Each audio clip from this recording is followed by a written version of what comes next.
1:30 മണിയായി. അപ്പോൾ പള്ളിയിലൊക്കെ കയറി അതിന് ശേഷമാണ് ഞങ്ങൾ ടിപ്പു സുൽത്താൻ്റെ കോട്ടയിലേക്ക് വന്നത്. മകളിതാ ഷാരൂഖ് ഖാൻ സ്റ്റൈലൊക്കെ ഇങ്ങനെ കറങ്ങുന്ന ലെവലിൽ. ഇപ്പോൾ ടിപ്പുവിൻ്റെ കോട്ടയിൽ ഞാൻ 3-4 പ്രാവശ്യം വന്ന സ്ഥലം തന്നെയാണ്. പക്ഷേ എനിക്ക് പിന്നെ പോകാൻ ഇഷ്ടമുള്ളൊരു സ്ഥലമാണ്. വല്ലാത്തൊരു അറ്റ്മോസ്ഫിയർ, എന്തായാലും ഒരു ധീരനായ ഒരു ഭരണാധികാരി, ഒരു യോദ്ധാവൊക്കെ ആയിരുന്നല്ലോ. അപ്പോൾ അതുകൊണ്ട് എനിക്ക് ടിപ്പു സുൽത്താൻ്റെ കോട്ടയൊക്കെ ഭയങ്കര ഇഷ്ടമാണ്.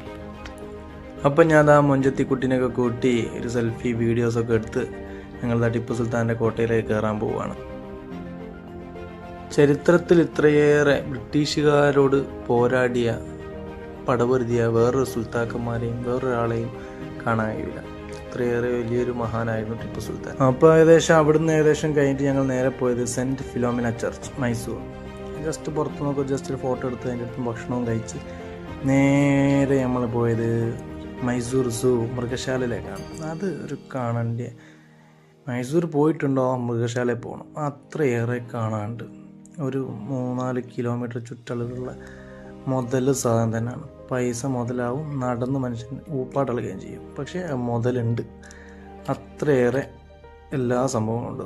കടുവയുണ്ട്, പുലിയുണ്ട്, സിംഹമുണ്ട്, എല്ലാ സംഭവവും, ഒരുവിധപ്പെട്ട മൃഗങ്ങളും പക്ഷികളും എല്ലാ സംഭവവും, പിന്നെ പാമ്പുകളും ഒക്കെ ഉണ്ട്.